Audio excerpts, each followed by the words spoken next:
এ এই তুই কি করছিস?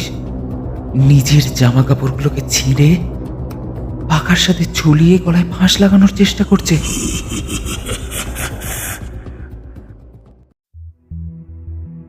আপনাদের সবাইকে স্বাগত জানাই আরও একটা সত্যি ভৌতিকের এপিসোডে। আমরা এই এপিসোডে মূলত আমাদের চারপাশে ঘটে চলা কিছু সত্যি ভৌতিক ঘটনা আপনাদের সঙ্গে শেয়ার করে নিই। আপনারাও যদি চান এই রকম ঘটনা আমাদের সঙ্গে শেয়ার করতে, নিচে দেওয়া মেল আইডিতে অবশ্যই মেল করে পাঠাতে পারেন। ধন্যবাদ। আজকের এই ঘটনাটা আমাদের সঙ্গে শেয়ার করে নিয়েছেন দেবমাল্য দত্ত। তার কলেজ জীবনে ঘটে যাওয়া কিছু অদ্ভুত ভুতুড়ে ঘটনা, যা আপনাদেরও হাড় হিম করে দিতে চলেছে। পড়াশোনার সূত্রে কাকদ্বীপের এক মেসে থাকতো দাদা। এই সম্পূর্ণ ঘটনাটা এই মেস কেন্দ্রিক। বিশেষ কারণের জন্য এই মেসের নাম নিলাম না। হয়তো পুরো ঘটনা শুনলে আপনারা নিজেরাই বুঝতে পারবেন কোন মেসের কথা বারবার বলছি। যাই হোক, গল্পে ফেরা যাক। আমি তখন সবে সবে মেসে থাকা শুরু করেছি। আমি একদম নিচেই থাকতাম। মেসটা ছিল তিনতলা। তিনতলার ওপরে একটা চিলেকোঠা ঘর। আমরা বন্ধুরা সবাই কলেজ থেকে ফিরে রাত্রে একসাথে বসে গল্প আড্ডা সমস্ত কিছুই করতাম। আজও তার অন্যথা ঘটেনি।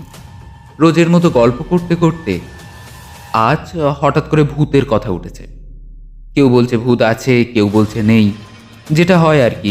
সবার নানা রকম মত, একটু তর্ক বিতর্ক হচ্ছে।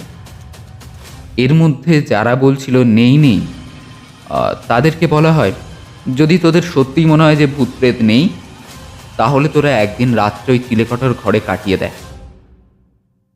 এবার সবাই জানতাম একটু চিলেকোঠার ব্যাপারে। আসলে চিলেকোঠার ওই ঘরটা নিয়ে আগে অনেক ভৌতিক কাণ্ড ঘটে গেছে। এই কথা শুনে যারা ওই নেই নেই বলছিল, তারা আগে ভাগে কেটে পড়েছে। তার মধ্যে তিনজন, রাকেশ, সুপ্রিয় আর সৌম্যজিৎ। আমি প্রথম থেকেই একটু চুপচাপ ছিলাম, কারণ আমি বরাবরই একটু ভয় টয় পাই। তাই জন্য আর কিছু উচ্চ বাচ্চা সেই সময় আর করিনি। এবার যদি ওই চিলেকোঠার ঘরটা নিয়ে বলা যায়, কয়েক বছর আগে গলায় ফাঁস লাগিয়ে এক ছাত্র আত্মহত্যা করে। তারপর থেকেই নানা ভৌতিক ঘটনা ঘটে চলেছে। আর ওই জন্য ঘরটা একটা সময় পর গিয়ে বন্ধ করে দিয়েছিল। আমরা সবাই প্রায় এটা জানতাম। জানা সত্ত্বেও ওরা তিনজন থাকবে বলে রাজি হয়। দাবি ছিল যদি ওরা থাকতে পারে, পরের দিন সকালবেলা উঠে ওদেরকে সবচেয়ে প্রথম খাসির মাংস আর ভাত খাওয়াতে হবে, তবেই ওরা থাকবে। তাই এই কথায় আমরা সবাই রাজি হই। রাতের সময় তালাটা ভেঙে ওরা যাবে, গিয়ে ওখানে থাকবে আর একটা ভিডিও করে পাঠিয়ে দেবে। কথা মতো কাজ। রাতের খাবার দাবার খেয়ে নিয়ে পরের দিন ওরা তিনজন যায়। তিনজন গিয়ে তালাটা ভাঙে।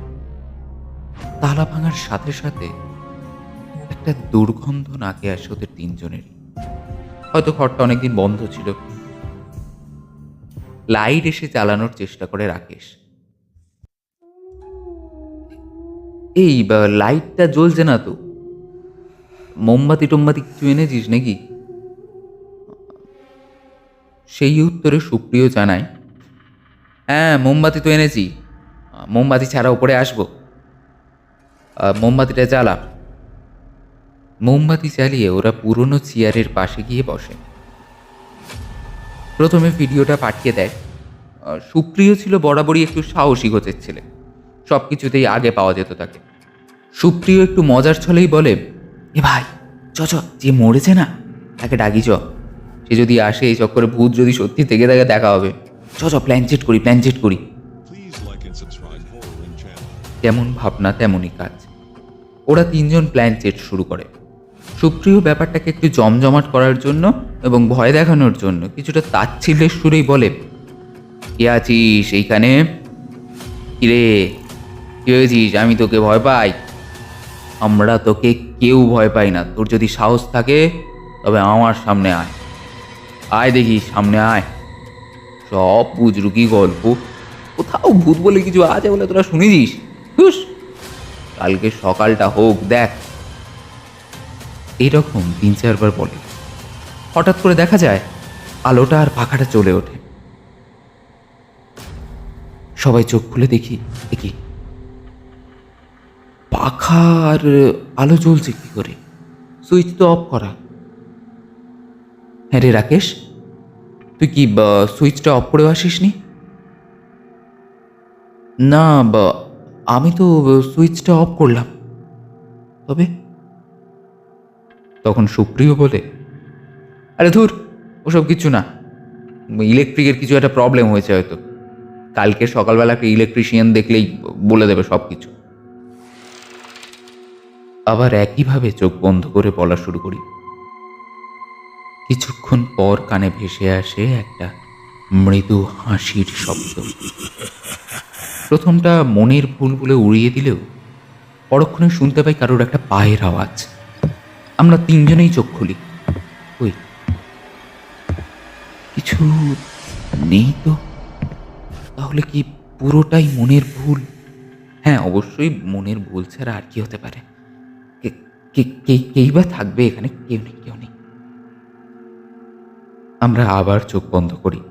চোখ বন্ধ করে আবার বলতে থাকি, কেউ যদি এখানে থেকে থাকো তাহলে আমাদের সামনে এসো। আমরা তোমাকে একদম ভয় পাই না। তুমি যদি থেকে থাকো আমাদের সামনে এসো। তুমি যদি থেকে থাকো আমাদের সামনে এসো। এরকম আরও বেশ কয়েকবার বলবার পর মনে হলো সেই পায়ের আওয়াজটা আরও একবার কানে আসছে। তবে কেউ কি আছে?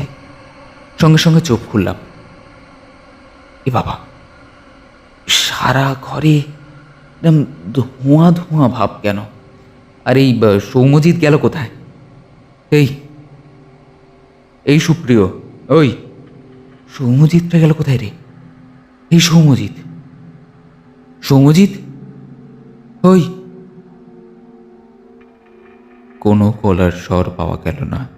হঠাৎ চোখ গেল সেই পাখাটার দিকে। সৌম্যজিৎ, এই সৌম্যজিৎ, এই তুই কি করছিস? নিজের জামা কাপড়গুলোকে ছিঁড়ে পাখার সাথে ঝুলিয়ে গলায় ফাঁস লাগানোর চেষ্টা করছে। এই সৌম্যজিতের চোখ তখন লাল, মুখে কেমন একটা পৈশাচিক হাসি। এই সৌম্যজিৎ, এই পাগলারি। সারা ঘরটা কেমন একটা ধোঁয়া ধোঁয়া ভাব, বিচ্ছিরি একটা আষ্টে গন্ধ সারা ঘরে ভরে গেছে। তার মধ্যে সৌম্যজিতের পাগলামি, কেমন একটা স্বপ্ন স্বপ্ন লাগছে পুরোটা। এরই মাঝে সৌম্যজিৎ বারবার বলছে,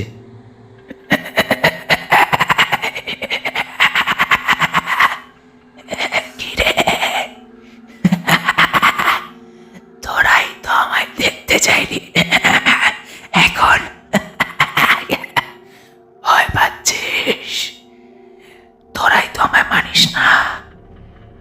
তোরা আমায় একটু শান্তিও দিলি না। আমি একা থাকতে চেয়েছিলাম। দেখ এইবার কি হয় তোদের? এই সৌম্যজিৎ ওইভাবে কথা বলছে কি করে? আমি সুপ্রিয়র হাতটা চেপে ধরি। সুপ্রিয় বলে, ওর মনে হয় কোনো সমস্যা হচ্ছে, ওকে নিয়ে বাইরে যাই, চ। আমি আর সুপ্রিয় গিয়ে ওকে টেনে বাইরে নিয়ে যাবার চেষ্টা করছি, কিন্তু এই ছিমছাম চেহারার সৌম্যজিতের গায়ে এত জোর এলো কোথা থেকে? কিছুতেই টেনে আর বের করতে পারছি না। আমরা দুজনে অতি কষ্টে বাইরে নিয়ে এলাম। আসার সাথে সাথেই আমি আর সৌম্যজিৎ দুজনেই জ্ঞান হারাই। সুপ্রিয় তারপর ফোন করে নিচে সবাইকে। সবাই দৌড়ে আসে এবং আমাদের দুজনকে নিচে নিয়ে যায়। এই সম্পূর্ণ ঘটনাটা পরের দিন সকালবেলা উঠে সবাইকে জানাই। তখন পরিস্থিতি কিছুটা ঠান্ডা হয়েছে, কিন্তু সৌম্যজিৎকে যখন আমরা জিজ্ঞাসা করলাম, ভাই কালকের তোর সাথে কি হয়েছিল, সৌম্যজিৎ এমন উত্তর দিল যেটা আমাদের সবাইকে ভাবতে বাধ্য করলো। সত্যি ভূত প্রেত বলে কিছু আছে নাকি নেই? সৌম্যজিৎ বলল, আরে ভাই, আমার তো খুব ঘুম পাচ্ছিল। আমি ভাবলাম আমি ঘুমিয়ে পড়েছি, আমি তো আর কিছু জানি না। তারপর যখন চোখ খুললাম দেখলাম আমি নিচে আমার বেডে শুয়ে আছি। আমি তো আর কিছু মনে করতে পারছি না।